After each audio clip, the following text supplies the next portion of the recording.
Hi, I'm Laura Allen with Greywater Action, and I'm going to demonstrate how to do the annual maintenance of a laundry to landscape system.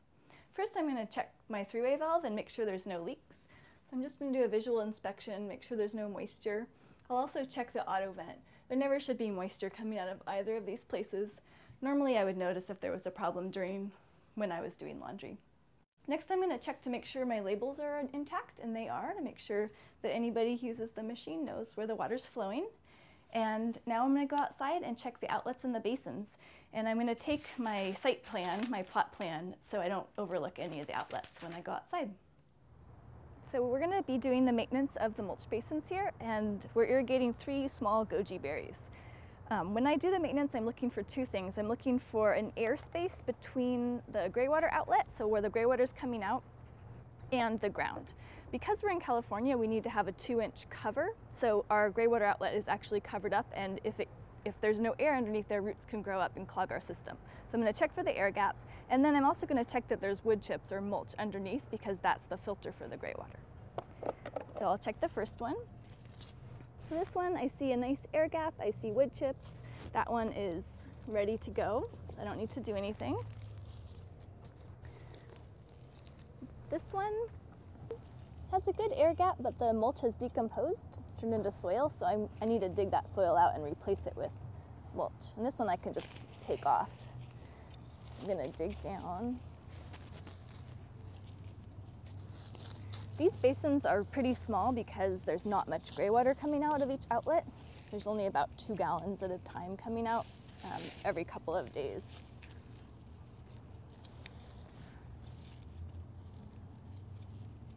And the basin's also pretty close to that plant because it's a little baby plant. It's brand new.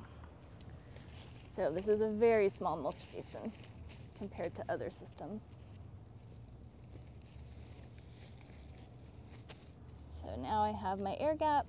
I had a couple inches of mulch under there, and I can put this back on. I'm actually going to add a little more mulch around the sides so I get more.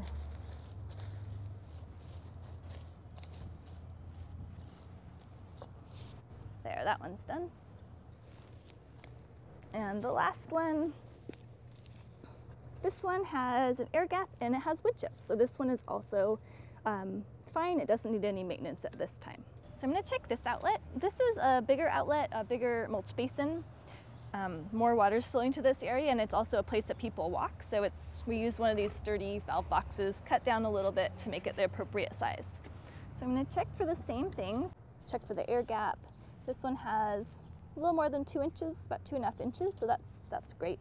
It's icy wood chips. And this outlet is actually using a little ball valve to control the flow. And so I want to check inside this valve to make sure there's no clogs behind the valve. So got a little piece of wire, I'm gonna open it and just insert my wire, see if there's anything back there. And this one's all clear, and reposition it. I can also flush water through as it's open, but this one is totally clear, so I don't need to do that. And then close it up. So this outlet looks pretty good, though I'm noticing that now it's very close to this plant. When we first put this plant in, it was a really small plant, and so it was appropriate to be so close to water the roots. But now that it's grown, I want to move this back a little bit. So I just uncovered the 1/2-inch line up to the main line, and what I'm going to do is just cut it right here and dig a new basin right here and move this back. So I'll be back into the drip line of the plant. The system is really easy to change. It's really easy to move things around. So I'm going to take a few minutes during my annual maintenance and move it back. So I'm just going to cut this right here.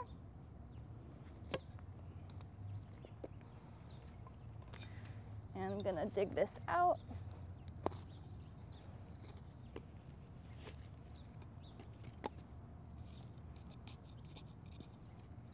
And I'm actually going to get a shovel to finish this digging part.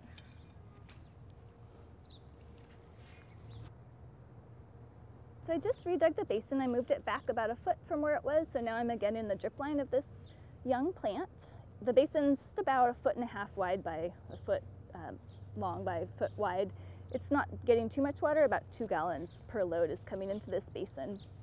So I put a layer of wood chips underneath to make sure that the Greywater's filtered. Now I'm putting my mulch cover on there again.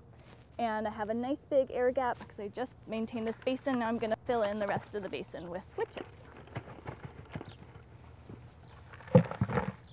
So all this will soak up all the gray water.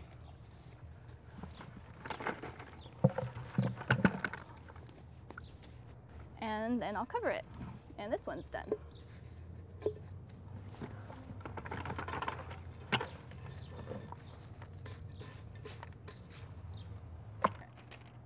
So because I have my plot plan, I know that there is an outlet down here somewhere, but I don't see it. So I think this one might have escaped last year's maintenance. So I'm gonna dig around until I find it.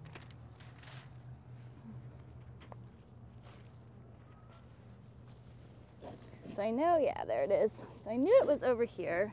It got a little buried. So this one is totally clogged up.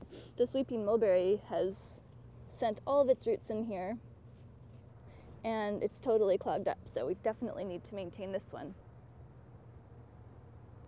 So I need to dig all these roots out and remake my air gap.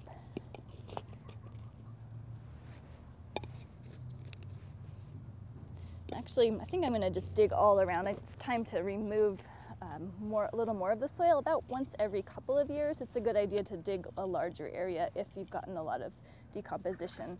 And this basin hasn't been maintained, I'd say, for at least 2 years from the looks of it. So I'm going to get my shovel now.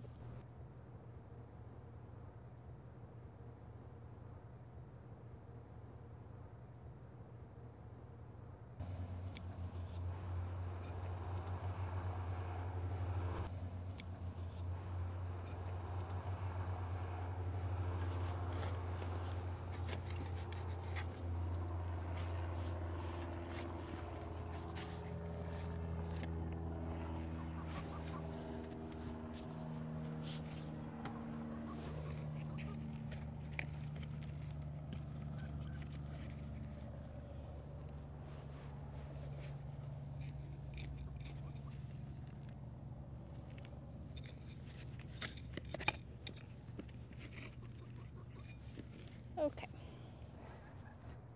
so I dug out all around and a little bit lower than here, so I'm gonna actually get a little bit more. I want to have a few inches lower than the bottom of my mulch shield to put that wood chip filter.